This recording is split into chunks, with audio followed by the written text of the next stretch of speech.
matakot sa pinagkita.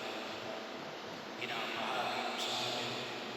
Pinagkita natin natin yan kapag isa ng patay. Pero pagkaya ay pinapahagi ng Jesus. Huwag tayo matakot. Marami tayo pinapahagi ng tao. Pinahagi mo sa atin pagdating ng pamatay. Ramdam na ramdam. Bahagi yun sa unang pagbasa sa aklat ni Propeta Jeremias. Ramdam na ramdam ni Jeremias yung ibanghelyo na ating pinahayag ngayon sa araw na ito. Ano sabi pa niya? Kahit ang aking mamataling na kaibigan ay nagnanais na ako ay mapahamak. Bahagi yun. Pero anong sabi ni Jeremias? Ang mga kaisipan at mga pag-ibig nito, ang mga pag-uusig nito ay hindi magtatagumpay. At isa ang kalimitan sa ating mga tao ay alin, yung lalo-lalo na yung kapanahon natin ito. Sabi na natin ay kumisan din natin nakakita yung kapag-uwanan kasi yung mga maingay yung ating narinig. Pero ipinapayag ni Jesus natin pagkatapos sa siya, huwag kayong matakot.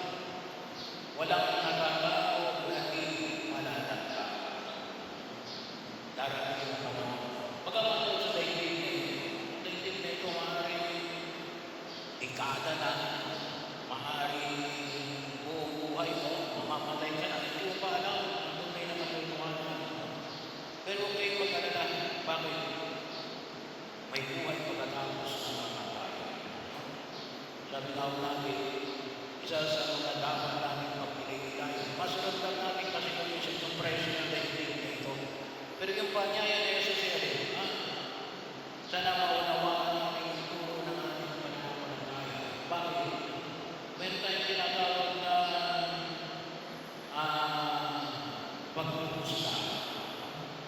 Yung personal judgment. Pagkamatay na yung husgahan tayo ng Diyos, tayong dalawa lang.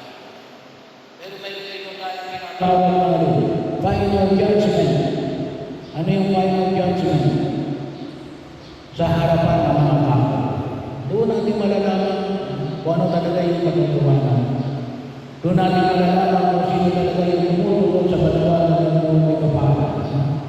Baring magawa na ayon sa tingin natin ay mahirap makita sa daigdig na ito.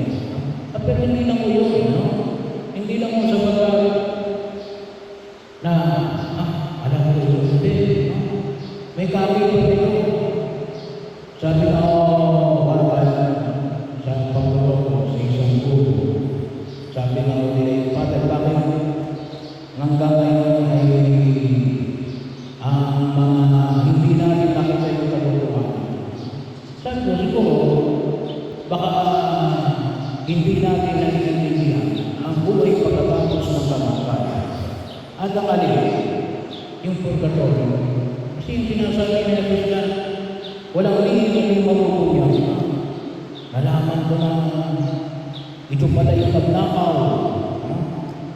Tapos na yun. Hindi. Kaya nga napakahalaga yung turo ng purgatorio. Doon ibigay ang hinihingi ng katarungan. Sa doon na ginamit ko sa ibang ilo, mas matindi. No? Anong sabi nito? Sabi na dito ay alin. Matakot kayo sa mamamatay hindi lamang ng katawan, kundi ng espiritu. Saan? Sa impyerno. Ay bahagi yun. Siguro sabihin natin ay nakainin ng bawal. Impyerno talaga yun ay kaparusahan, walang katapusan. Hindi ka mamamatay, kaparusahan, walang katapusan. Siguro mas mahirap ang mamatay. Pero kaparusahan, walang katapusan. Well, kung halimbawa ko ay kayo ay nangumpisa, nakapagpapain ng isang demonyo, hindi ko sa pagpapasabi namin na nalaman namin na ito yung gumawa nito. Tapos, humingi ng tawag, Wala na, hindi. Darating yung pagkakaroon. Saan yung pagkakaroon? Yun ang turo ng purgatorio. Yun ang turo ng purgatorio. Kaya kung paano lang sa pangyayari ng sustado, ano yung kanyang hanggang? Na kung makababayad kayo ng utang, kung kayo may utang sa tigil nito, magbayad na kayo. Maging yan man ay pera o kasalanan, magbayad na kayo. Kasi bahagi yun, mas mabigat yung babayaran nyo sa kanilang buhay.